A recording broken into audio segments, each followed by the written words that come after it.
continuons notre parcours ici à Washington, D.C. pour les participants qui sont venus à ce grand forum d'investisseurs entre la RDC et les États-Unis d'Amérique. Nous rencontrons le ministre congolais des ITPR qui nous fait le plaisir d'être avec nous sur ce plateau.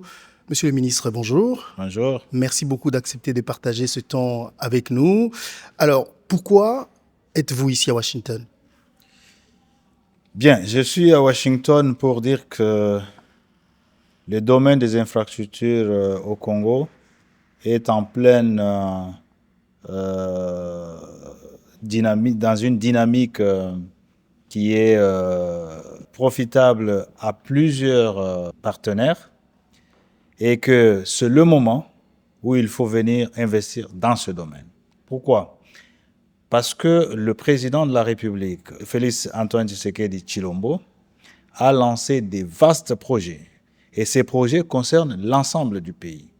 Ces projets concernent l'ensemble des infrastructures, notamment les routes, notamment les infrastructures portuaires et les infrastructures aéroportuaires. Et aujourd'hui, en étant aux États-Unis, nous venons dire aux investisseurs américains, aux partenaires américains, que le moment est là et que le climat est assaini et il continue à être assaini et qu'il est bénéfique d'investir dans les domaines. Par exemple, dans les domaines de routes. C'est le moment parce que aujourd'hui, la stratégie, c'est le PPP, c'est-à-dire les partenariats publics-privés, et que la garantie sur la durée, elle est assurée parce que c'est entre 20 et 25 ans, et que le retour sur investissement est garanti. Et donc, faire le business, les Américains peuvent le faire et les Américains ont le droit de le faire parce que le Congo est un pays spécial du point de vue des Américains. Je n'entre pas dans la géopolitique pour dire que les États-Unis sont le premier pays à avoir reconnu le Congo comme étant un État déjà en 1884. Et aujourd'hui, comme le président est en train de moderniser le pays, et c'est le moment de continuer. C'est le moment de prendre le pied, de mettre le pied dans cette grande entreprise de construction du pays. Le président a trouvé un réseau de 3000 km seulement revêtu. Il a déjà fait en 6 ans plus de 7000 km revêtus. Et aujourd'hui, le président, par exemple, il n'a trouvé qu'une dizaine de ponts faits au-delà de ce que les Belges avaient fait. Lui, il en a déjà posé une trentaine.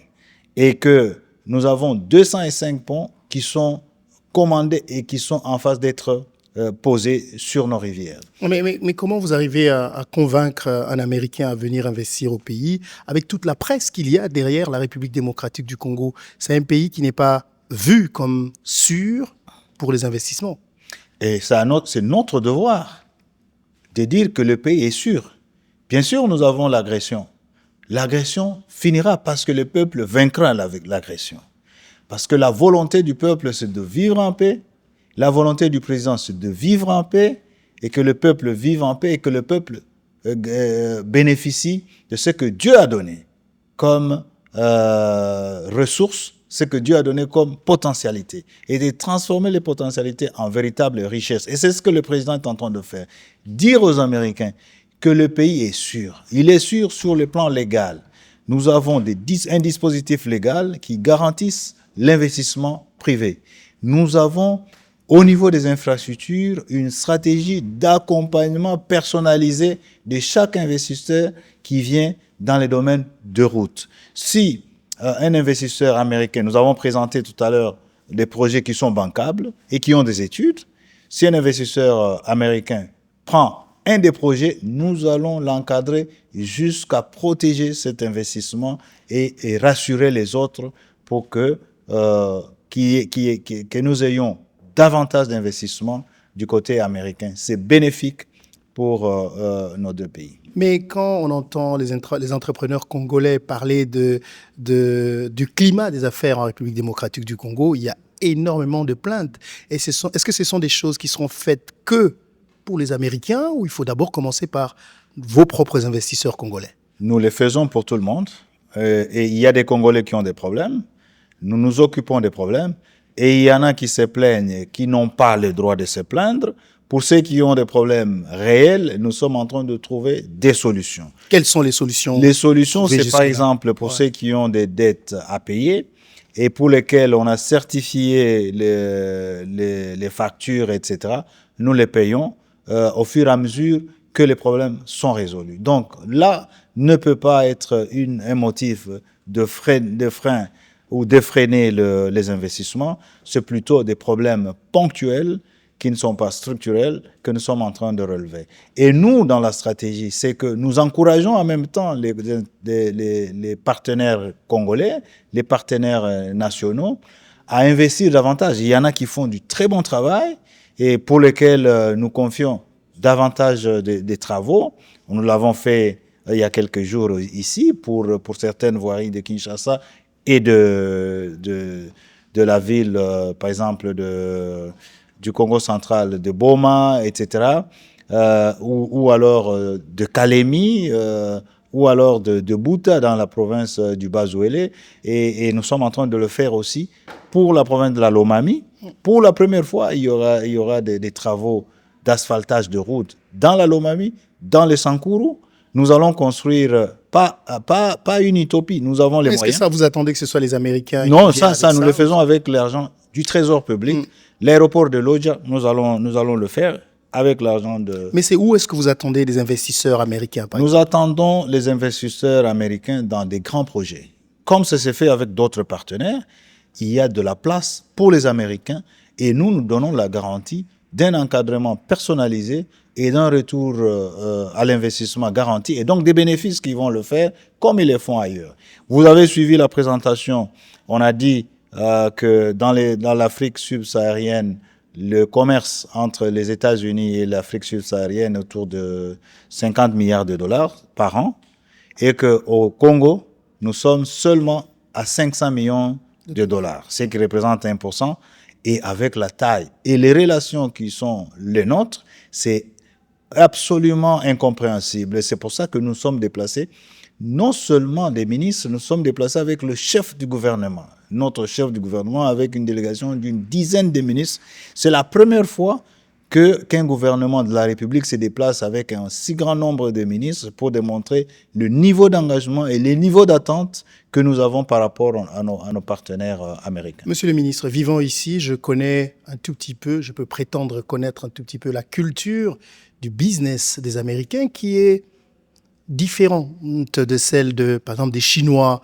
Comment est-ce que la RDC compte dealer avec ce choc de culture entre les États-Unis pour faciliter les transactions ou les conversations des business entre les deux pays? De ce que moi je connais de la culture américaine, c'est que ce sont des gens extrêmement pragmatiques. Si tout est clair, ils vont se mettre dans la bonne voie. Pourtant, nous sommes réputés à l'état précaire. Et c'est à nous de démontrer par A plus B que tout est clair sur le plan légal, sur la lutte contre la corruption, sur l'assainissement du climat des affaires. Une fois que tout cela est démontré et éprouvé, et vous allez voir qu'ils vont venir. Et donc, ça, c'est notre rôle. Et c'est pour ça que nous sommes venus, c'est pour ça que nous avons engagé ce dialogue pour démontrer que c'est maintenant, que tout est fait pour que ces investissements soient accueillis et garantis chez nous. Vous les avez entendus sûrement tout au long de ce forum. Qu'est-ce qui vous a le plus touché dans tout ce que les participants ont dit aujourd'hui? Ce qui m'a touché, c'est le besoin et même un certain empressement de venir.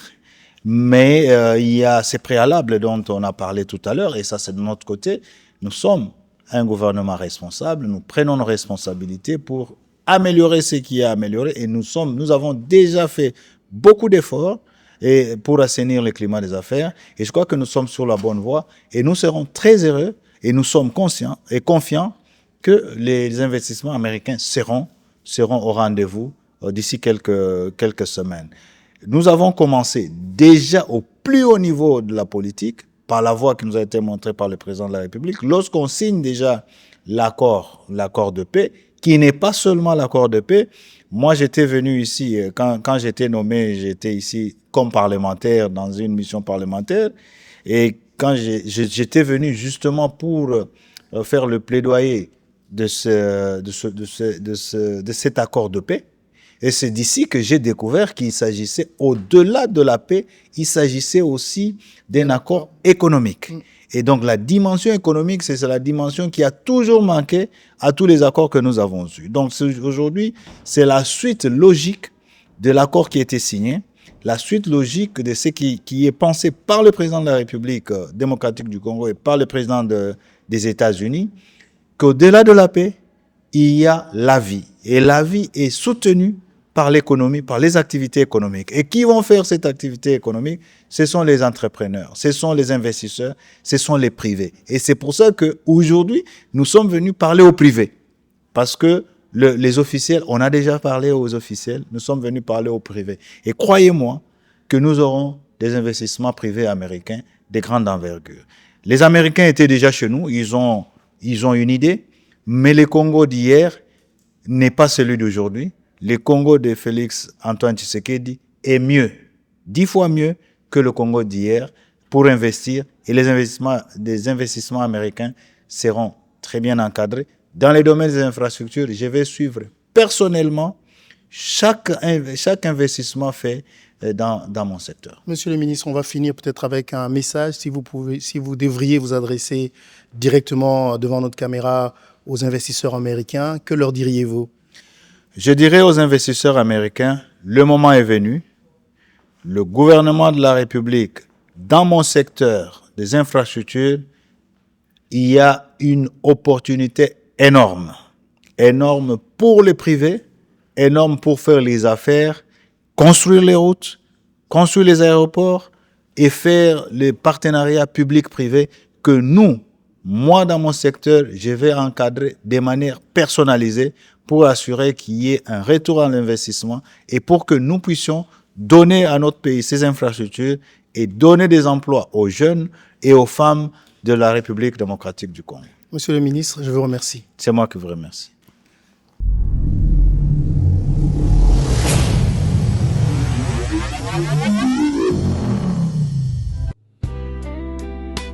Au cœur de la ville de Kolwezi, un lieu hors du tumulte.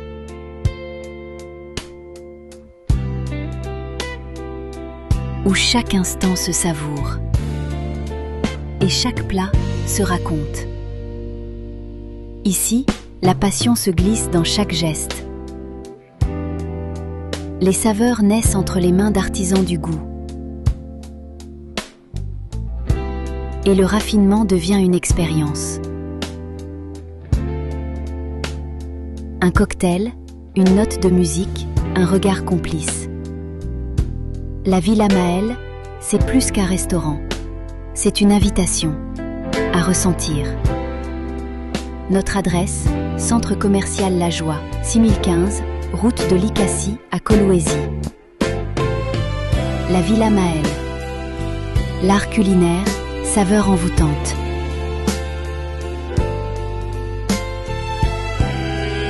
Yep, we share.